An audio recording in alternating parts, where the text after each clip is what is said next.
Zacatecas, durante una operación terrestre encabezada por elementos de la Secretaría de Marina mediante la Armada de México en función de apoyo a seguridad pública y junto con la Defensa, Fiscalía General de la República, Guardia Nacional y demás instituciones, aseguraron un megalaboratorio empleado para la fabricación de drogas sintéticas en el estado. Un laberinto de acero y ciencia pervertida, donde la nueva familia michoacana convirtió una montaña en una fábrica de veneno global. Esta no es una redada más. Es el principio del fin de un coloso criminal, y él lo sabe.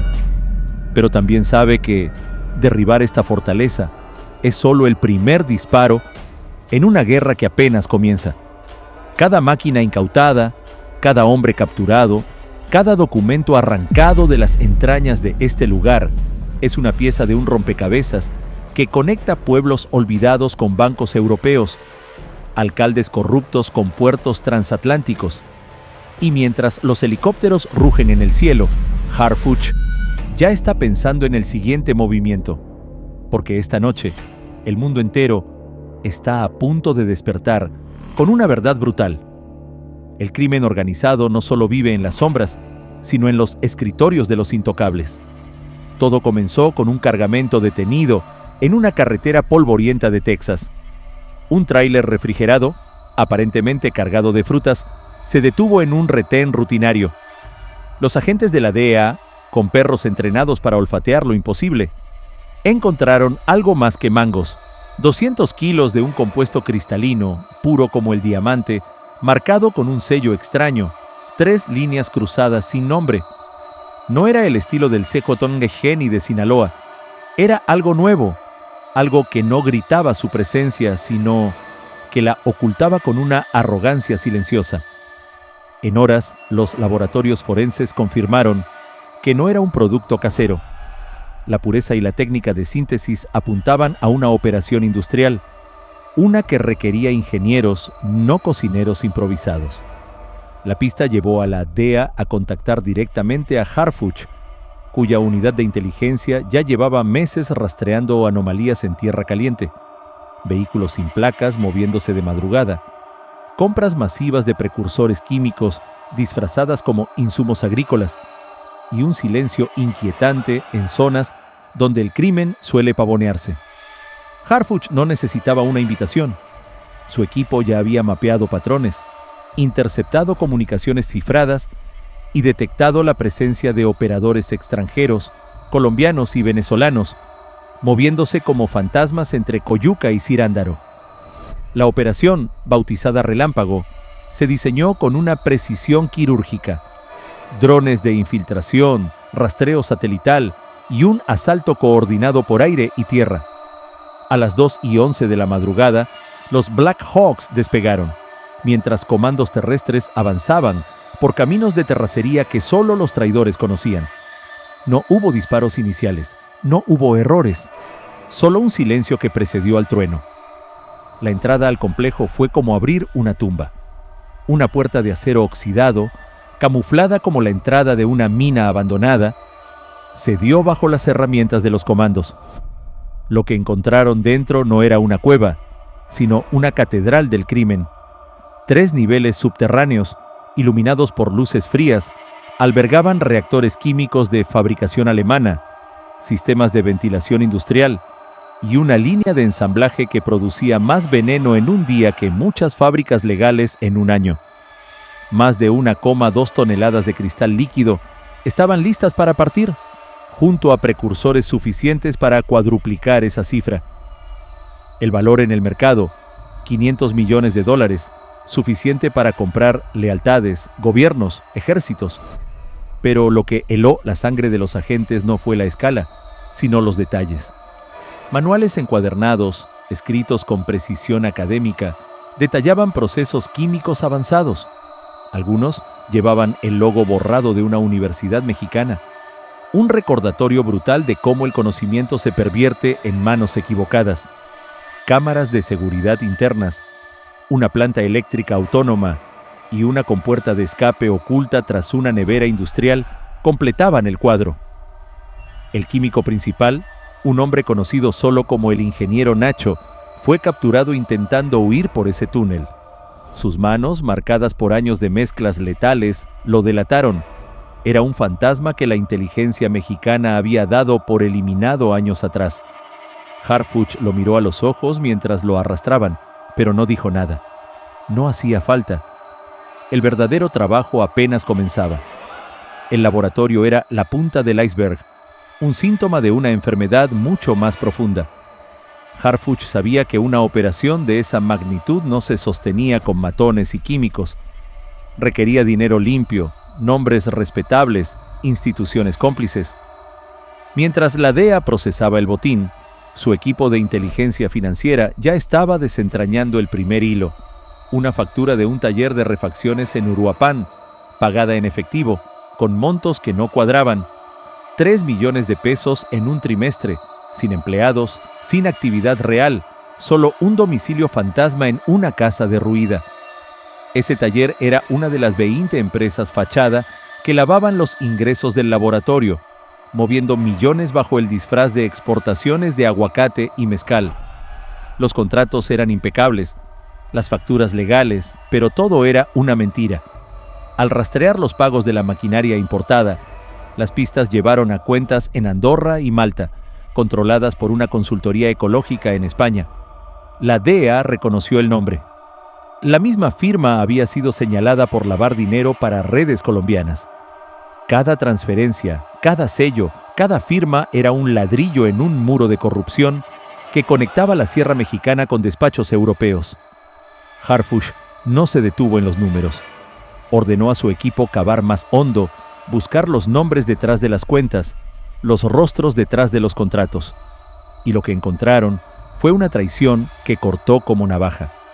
2 alcaldes de Tierra Caliente y un exfuncionario estatal habían recibido sobornos en efectivo, vehículos blindados y propiedades en la costa para garantizar que nadie tocara el laboratorio. Uno de ellos incluso había desviado operativos policiales, enviando agentes a falsos cateos mientras los verdaderos eran saboteados. La respuesta de Harfuch fue inmediata y devastadora. En una maniobra sin precedentes, ordenó cateos simultáneos en 5 propiedades ligadas a los políticos implicados: un rancho en Apacingán, un despacho en Morelia, un condominio en Acapulco. Los hallazgos fueron una bofetada al sistema. Contratos falsos, memorias USB con correos comprometedores, grabaciones donde se mencionaban a diputados en activo que aseguraban impunidad a cambio de donaciones. Las pruebas fueron selladas y enviadas a la Fiscalía General bajo custodia militar. Pero Harfuch no estaba solo. La DEA, desde su lado, activó alertas en Europa, solicitó a Interpol rastrear las cuentas españolas y emitió una ficha roja contra un empresario catalán, Álvaro Ferrera Ilón, el cerebro financiero de la red. Ferrera, dueño de una red de empresas fachada en Barcelona y Lisboa, había movido el veneno mexicano como si fuera fertilizante orgánico, usando puertos legítimos y documentos aduanales impecables.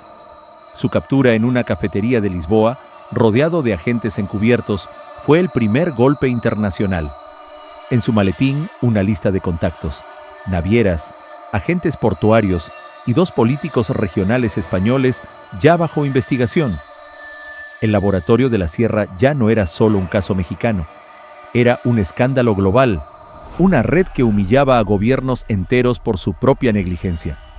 El eco de la captura de Álvaro Ferrera en Lisboa aún resonaba en los titulares europeos cuando una nueva grieta se abrió en el corazón del poder mexicano. En una oficina sellada de la Secretaría de la Defensa, Harfuch sostenía un informe marcado con tinta roja, sus bordes arrugados por el peso de las manos que lo habían revisado. No era un documento más. Era una granada sin seguro. La unidad de inteligencia financiera, trabajando a contrarreloj, había rastreado un flujo de dinero que conectaba la red del laboratorio con una figura intocable. Un exgobernador de Michoacán, cuyo nombre por ahora permanecía bajo un velo de sigilo legal.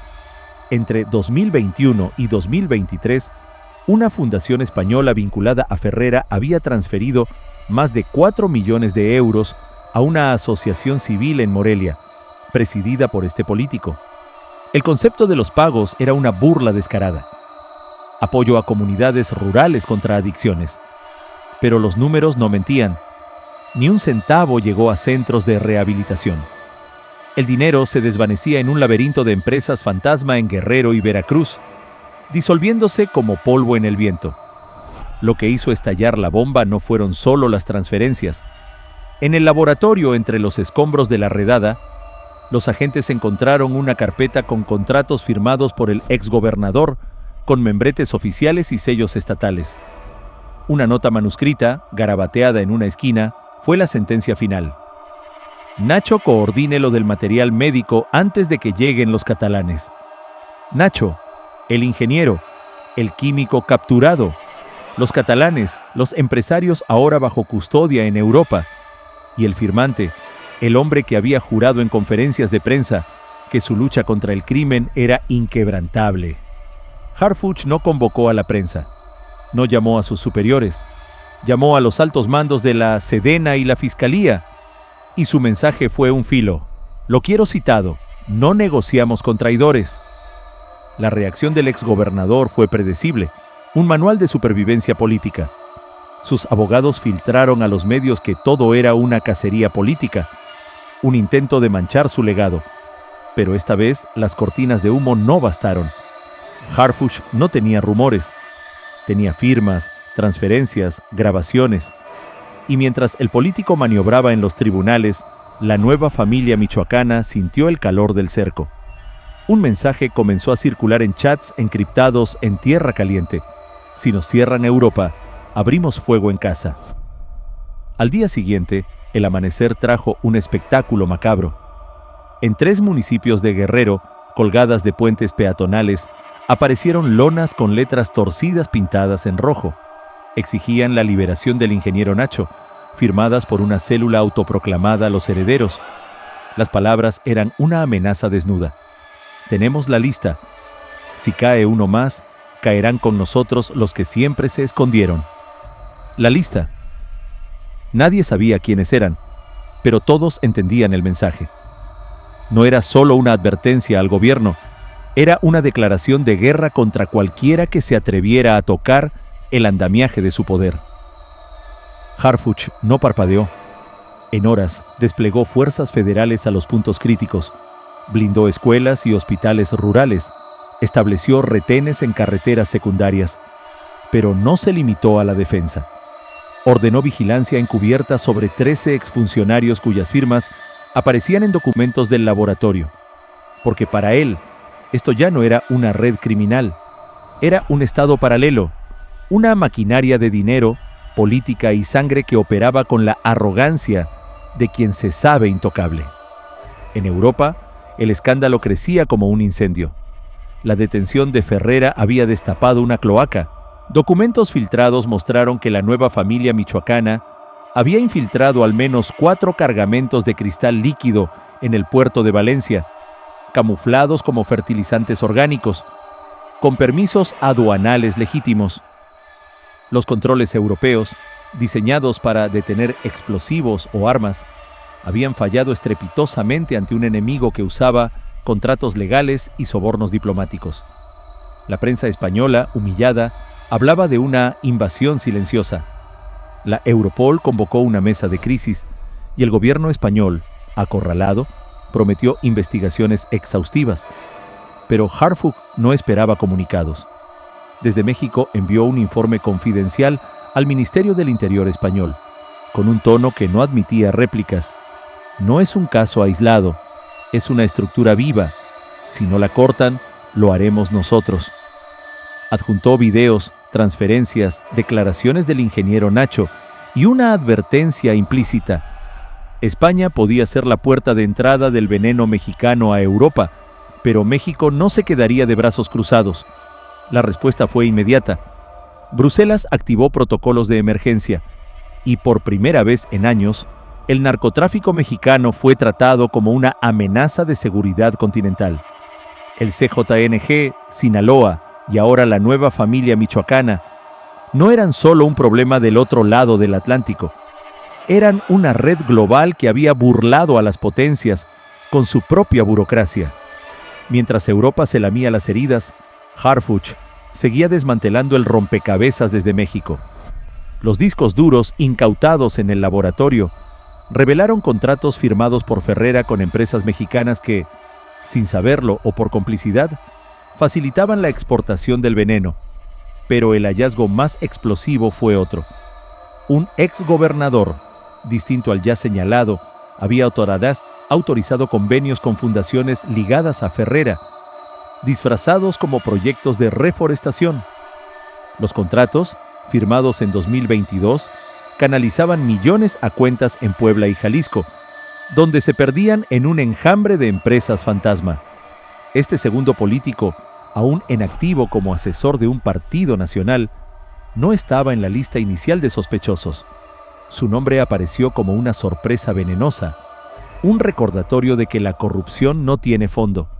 Harfuch ordenó congelar las cuentas vinculadas y preparar citatorios, pero sabía que el tiempo jugaba en su contra. Cada hora que pasaba, los implicados tenían más tiempo para borrar pruebas, comprar silencios o peor, contraatacar. Y el contraataque llegó, no con balas, sino con una maniobra más insidiosa. En redes sociales, cuentas anónimas comenzaron a filtrar audios manipulados, supuestamente de Harfuch, donde parecía negociar con operadores criminales.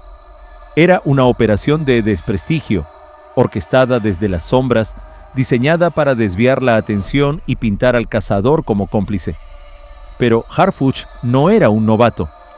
Anticipándose, su equipo ya había asegurado las comunicaciones internas y entregado copias certificadas a la fiscalía. Los audios falsos fueron desmentidos en horas, pero el mensaje era claro. La nueva familia michoacana no solo tenía químicos y políticos en su nómina, tenía estrategas mediáticos, expertos en guerra psicológica. La presión no detuvo a Harfuch.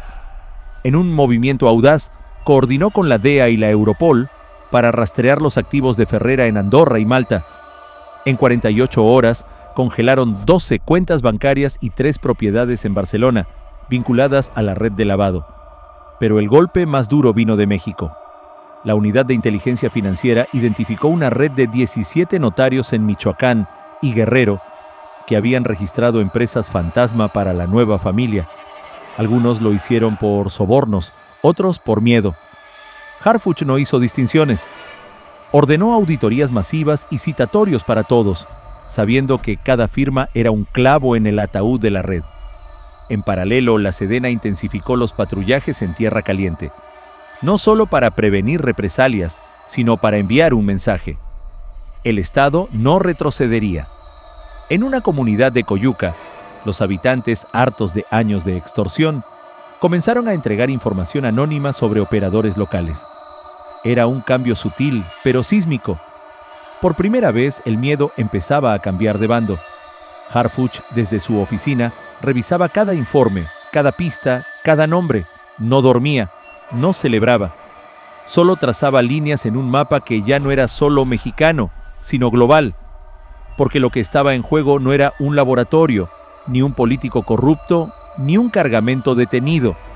Era el desmantelamiento de un sistema que había creído, por demasiado tiempo, que podía operar sin consecuencias. La nueva familia michoacana no se quedó de brazos cruzados. Mientras las cuentas se congelaban y los notarios temblaban ante los citatorios, un rugido sordo comenzó a crecer en las entrañas de Tierra Caliente. Los herederos, la célula que había colgado las lonas amenazantes, pasaron de las palabras a la acción. En una madrugada sin luna, 3 camionetas blindadas irrumpieron en un retén militar en las afueras de Apatzingán. No hubo advertencias. Una ráfaga de fuego automático desgarró el silencio, dejando 2 soldados heridos y un vehículo calcinado. Al amanecer, los responsables dejaron su firma. Un mensaje grabado en un celular abandonado, con una voz distorsionada que escupía veneno. Por cada hombre nuestro que toquen, caerán 10 de los suyos. La lista sigue creciendo. La amenaza no era solo para Harfuch o la Sedena, era para los fiscales que revisaban los contratos, los agentes que custodiaban las pruebas, los testigos que empezaban a hablar. En las comunidades, el terror regresó como un viejo conocido. Madres escondían a sus hijos, comercios cerraban antes del atardecer y los caminos secundarios se vaciaron. Pero Harfuch no respondió con comunicados ni discursos. Respondió con acero. En 24 horas desplegó 1.200 efectivos adicionales a Guerrero y Michoacán, respaldados por drones de vigilancia y unidades de élite. Los retenes se multiplicaron y las operaciones de inteligencia se intensificaron, rastreando cada señal de los herederos. No era una cacería ciega. Harfuch sabía que el ataque no era solo una represalia. Era una distracción, un intento desesperado de desviar la atención mientras la red criminal reorganizaba sus piezas. En los despachos de la Ciudad de México, el ambiente era igualmente eléctrico. La implicación del exgobernador y los 13 exfuncionarios había encendido una mecha política. Los partidos opositores exigían transparencia, mientras los aliados del gobierno intentaban minimizar el escándalo. En privado, los pasillos del poder hervían con rumores. ¿Quién más estaba en la lista? ¿Hasta dónde llegaba la red? Harfuch, inmune a las intrigas, mantuvo su enfoque en las pruebas. Su equipo de inteligencia financiera, trabajando con la DEA, descubrió un nuevo hilo. Una red de transferencias electrónicas desde cuentas en las Islas Caimán hacia una empresa de logística en Veracruz, supuestamente dedicada al transporte de ganado. La empresa, sin empleados registrados, había facturado 7 millones de pesos en un año, todo en efectivo. Al rastrear los pagos, encontraron un nombre que hizo que los analistas detuvieran sus teclados. Un diputado federal en activo, miembro de una comisión de seguridad pública. Sus iniciales aparecían en un correo interceptado, donde se discutía la protección de un cargamento que nunca llegó a su destino. El diputado, un hombre de discursos encendidos contra el crimen, fue citado de inmediato por la fiscalía. Su respuesta fue un despliegue de indignación, acusando a Harfuch de fabricar pruebas. Pero las transferencias no mentían, y los metadatos de los correos eran irrefutables. El cerco se cerraba, pero también se volvía más peligroso. Cada nombre expuesto era un enemigo nuevo, y los enemigos de Harfuch no disparaban solo con armas. En Europa, el colapso de la red de Ferrera seguía generando ondas de choque. La Europol, presionada por la opinión pública, intensificó las investigaciones sobre las empresas fachada en España y Portugal. En una redada en Barcelona, agentes decomisaron servidores que contenían registros de envíos transatlánticos, todos camuflados como productos agrícolas. Los documentos revelaron algo peor. La nueva familia michoacana no solo enviaba cristal líquido, sino que había comenzado a experimentar con precursores químicos para fabricar venenos sintéticos directamente en Europa, usando laboratorios clandestinos en polígonos industriales abandonados. La prensa europea, ya humillada por el escándalo de Valencia, calificó el hallazgo como una declaración de guerra del crimen mexicano. En Bruselas, una cumbre de emergencia reunió a ministros de Interior de 5 países. Por primera vez, se propuso un protocolo conjunto para rastrear cargamentos mexicanos en puertos europeos, una medida que habría sido impensable meses atrás. Harfuch, desde México, no participó en las reuniones. Envió un solo mensaje a sus contactos en la DEA: no paren. Cada puerto que cierren es una ruta menos para ellos. Pero también sabía que el enemigo no se rendiría tan fácil. Un informe confidencial de la Europol advertía que operadores de la nueva familia estaban contactando a redes albanesas y serbias, buscando nuevas rutas para infiltrar su veneno en el continente. La guerra no estaba ganada, apenas comenzaba. En Tierra Caliente, los herederos intensificaron su ofensiva. Un convoy de la Guardia Nacional fue emboscado en un camino rural cerca de Coyuca. Los atacantes, armados con rifles de asalto y granadas, dejaron 3 bajas y un mensaje escrito en sangre en el pavimento: Nacho no está solo. La referencia al ingeniero, aún bajo custodia, era un desafío directo a Harfuch. Pero el ataque reveló algo más. Los herederos no actuaban como una célula improvisada. Sus movimientos eran coordinados, sus armas de última generación, sus comunicaciones encriptadas. Harfuch ordenó un análisis inmediato de los restos del convoy. Los resultados fueron un golpe al estómago. Las granadas usadas eran de un lote robado de un arsenal militar en Jalisco, y los rifles tenían números de serie vinculados a un proveedor estadounidense bajo investigación por tráfico ilegal. La nueva familia no solo tenía dinero, tenía acceso a redes de contrabando internacional, lo que los hacía más peligrosos de lo que incluso la DEA había anticipado. Harfuch no dudó. Convocó a su equipo de inteligencia y dio una orden clara. Encuentren la fuente de las armas. Si no cortamos el suministro, esto será una masacre. En paralelo, reforzó la seguridad del ingeniero Nacho, trasladándolo a una instalación de máxima seguridad en un lugar no revelado. Sabía que el químico era la clave, no solo por lo que sabía, sino por lo que representaba. Mientras Nacho estuviera vivo, los herederos seguirían golpeando, pero si hablaba, la red entera podría colapsar. El punto de inflexión llegó de forma inesperada. En una operación encubierta en Morelia, agentes de la Sedena detuvieron a un contador que trabajaba para una de las empresas fachada.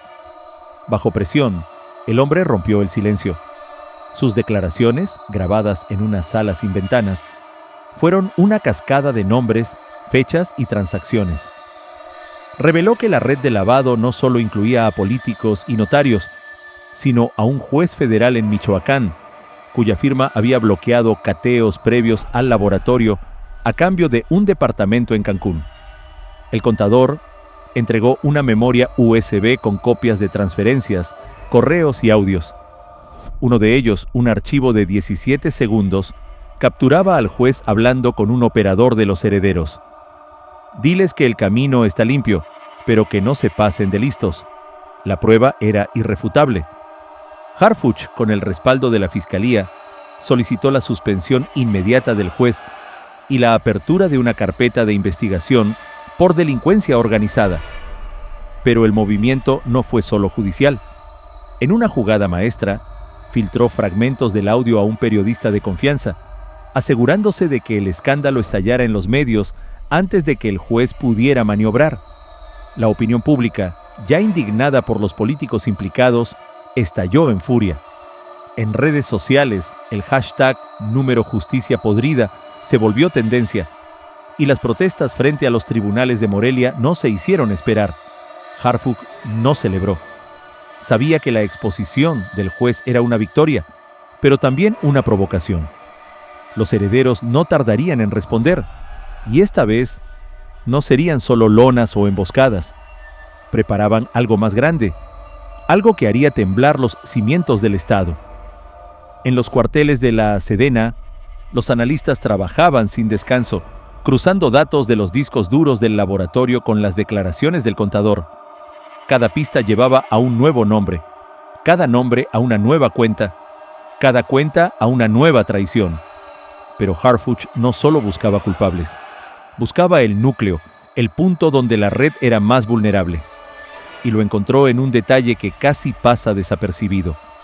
Una serie de pagos recurrentes a una consultoría en Miami, registrada a nombre de una mujer sin antecedentes. La consultoría, aparentemente dedicada a estrategias de inversión, había recibido $2.5 millones en un año, todo desde cuentas vinculadas a los herederos. La mujer, una mexicana de 34 años, era la pieza que faltaba. No era una operadora común, era la encargada de coordinar los sobornos internacionales, desde políticos europeos hasta proveedores de armas en Estados Unidos. Harfuch no perdió tiempo. Con la DEA diseñó una operación transnacional para capturarla, pero sabía que no sería fácil. La mujer, conocida solo como la contadora, no estaba en Miami. Había desaparecido, dejando tras de sí un rastro de cuentas vacías y pasaportes falsos.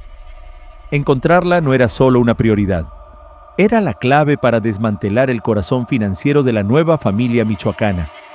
Y mientras los agentes peinaban el mundo en su búsqueda, Harfuch preparaba su próximo movimiento, uno que cambiaría las reglas del juego para siempre.